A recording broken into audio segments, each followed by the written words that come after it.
So the biggest danger to Irish neutrality, and again, this should go to the people, for the people to decide.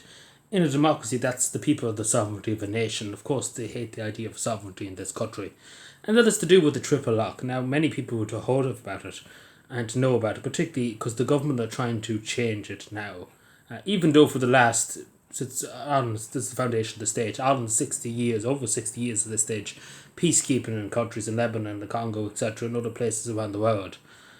For 60 years, there was no need to change it, and all of a sudden the government want to change it now.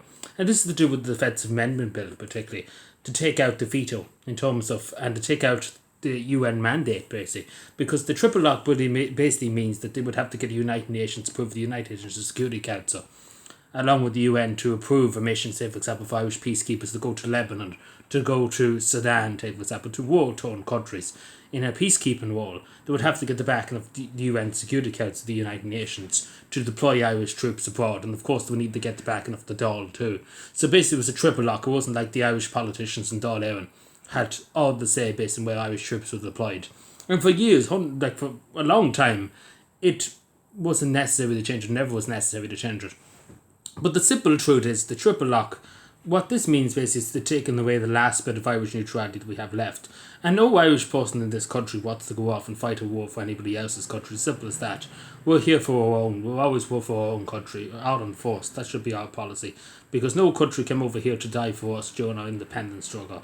And that's just the simple thing. And every country has to defend for itself. And Ireland has to do with itself too. On its own. Relying on its own strength. Not on anybody else's strength. On you and me, the people of Ireland. If the country ever was attacked, it's our own business to defend ourselves, and like our grandfathers did, like our parents did. They had to fight on their own for Irish freedom. We didn't go running to any other country to come and fight our wars for us. But what I'm trying to say is, they want to try and push us into NATO. They want the European army. We see this. We can openly see what they're trying to do. And the simple reality is that this is trying to push us into NATO. That's as simple as that. Because if they remove the triple lock, that basically the Irish government would have total immunity to send troops. They could send them to Ukraine. They could send them to North Korea, to be totally honest, because there would nobody be able to stop them.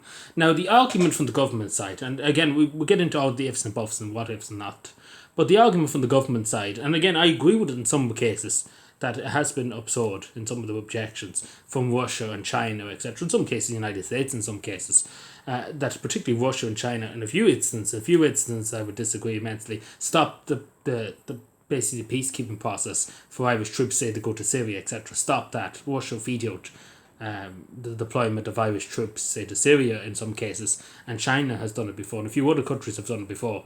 And the government are arguing that, they shouldn't have the power, like Russia and China, shouldn't have the power to say where Irish troops should go. And to a certain extent, I understand that, I get that. That no country, you should be telling us what to do, in fairness. But at the end of the day, too, they really want to go into NATO and be told what to do and when to do it. And the European army, we're already told what to do from Brussels. And the simple reality is, it's worked for the last 60 years. And the thing about it is, and I think the government forget about this, that there is diplomats. There's people that were paid hundreds of thousands of euro a year to be a diplomat. That's what diplomacy is all about. Sitting down and talking to these countries and saying, look, we're only there to peacekeep, we're not there to do anything else. And try and use their mouth, to talk to these countries and say, look, we have no issue with you. Please just let us do our own thing, what we want to do. And that's it. Because again, that's what diplomacy is. You sit down and talk to the person or to the country and you say, look, we'll work it out. How can we get around this? How can we overcome this? Instead of just saying, we need to change the whole system. And I know some people would say, it needs to be changed and stuff because it's an outdated system. And maybe to a certain extent, maybe so. But at the end of the day, it's nobody trusts them in terms of what they're doing. And this is why I'm talking about it, why people want a referendum, and because nobody trusts them. And I sit here and be honest with people. I can't trust them. I can't sit here with good conscience and say they're doing this for the best of the Irish Defence Forces, the Irish people, or the Irish nation. I simply cannot sit here and say that, because there's something behind this. It's not that they're doing this for the good of their health. There's something behind this. Either they want to try and push us into NATO, which probably is the most likely thing. They want to try and get us into NATO, into military conflict. Because again, there'd be no really stopping, say, the government deploying troops to wherever they want. They would basically have no objections. They could do whatever they want, basically, without the UN approval. Because at least with the UN approval, they could be denied say, for example, they were like, let's send troops to North Korea. At least a few countries in the West, like, hang on a second, why the fuck are we sending troops to North Korea? You know, at least France and Germany and the United Kingdom be like, what the fuck is wrong with you, me hole? Trying to send troops to North Korea or something like that. Irish troops on peacekeeping missions to North Korea. You get my point. But without the triple lock, the Irish government basically have full will to do whatever they want with troops and send them wherever they want. And that's all well and good if you're the United States or in a big country like that, but Ireland should never be that. It's our own soil we should be worried about defending. But I have huge issues with it because it is another step back. It is like the final nail in the coffin for neutrality. And again, there's been a lot of nails in the coffin recently in neutrality.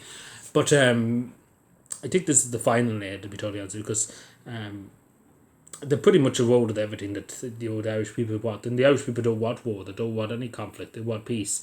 And that's why we joined the United Nations peacekeeping, because we want peace in the world. And Ireland has sent its sons and daughters. And many of them lost, the 78 I think is the count, they've lost their life since the 1970s in the service of peace. That one day peace would be restored, one day that people would live in peace.